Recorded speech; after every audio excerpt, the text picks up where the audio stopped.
methotrexate toxicity. So basically, okay, so everybody was awake? Was everybody awake? Well, because ALT is also a muscle enzyme. So patients with myositis have an ALT which is always elevated. But if you do the gamma GT, it will be normal because the gamma GT is coming from the liver. So if your patients is a very high ALT, you're not going to stop their immuran and methotrexate. Order a gamma GT and alkaline phosphatase, and if they are normal, you know that this is not liver. Thank you so much. ये Pakistan society for rheumatology के founding members and the glow and the light, and hopefully now we are a big family. Thank you so much. Acha ji, I'll try to keep time.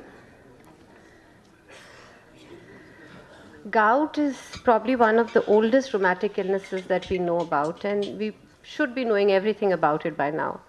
And managing gout should really be state of the art. However, is it really? Is managing gout as crystal clear as it should be?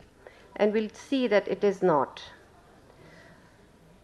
We know that there are three aims of treatment. One is a prompt and safe termination of the acute arthritic attack.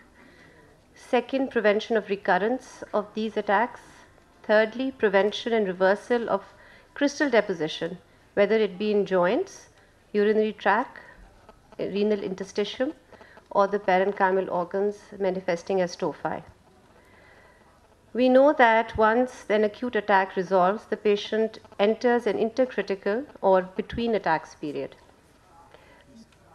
The objective of my talk is to just give you an idea about certain quality indicators that have been developed for appropriate prescribing practices, and then several studies that have shown lack of physician adherence to quality indicators. And I'm talking about the Western data. We don't have data generating from our area.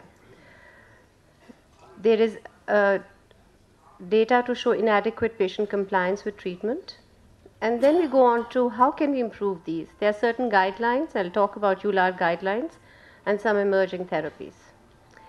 So quality of care indicators. Number one, hyperuricemia and gouty arthritis. Urate lowering therapy should be initiated if you have an attack frequency of 2 or more attacks a year, you have gouty erosive changes on X-ray, or the presence of tophi. Number two, if the patient has a creatinine of 2 or more milligrams per deciliter, or a creatinine clearance less than 50 ml per minute, your initial allopurinol dose should be less than 300 milligrams per day. And if you are giving concomitant azathioprine or 6-mercaptopurine with the allopurinol, the dose must be decreased to about 50%.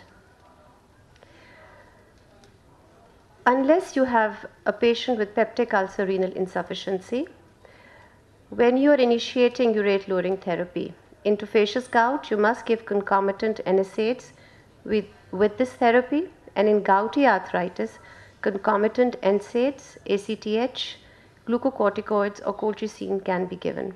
Please note that in interfacious gout, colchicine is not mentioned because we know that even in the presence of ongoing colchicine therapy, you may develop tophi.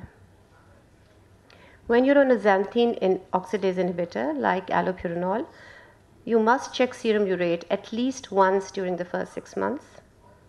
And if on a prophylactic colchicine, 0.5 milligram for 6 months or more, and patient with renal insufficiency. Complete blood count and CPK should be done 6 monthly. If the patient has a history of nephrolithiasis or renal insufficiency, xanthine oxidase inhibitors should be used, not uricose-urix. If you have a patient who is obese and on frequent alcohol intake history, weight loss and alcohol intake reduction must be advised. We'll go on to see that asymptomatic hyperuricemia generally has been defined as a patient who has a high uric acid level, but there's no history of gouty arthritis.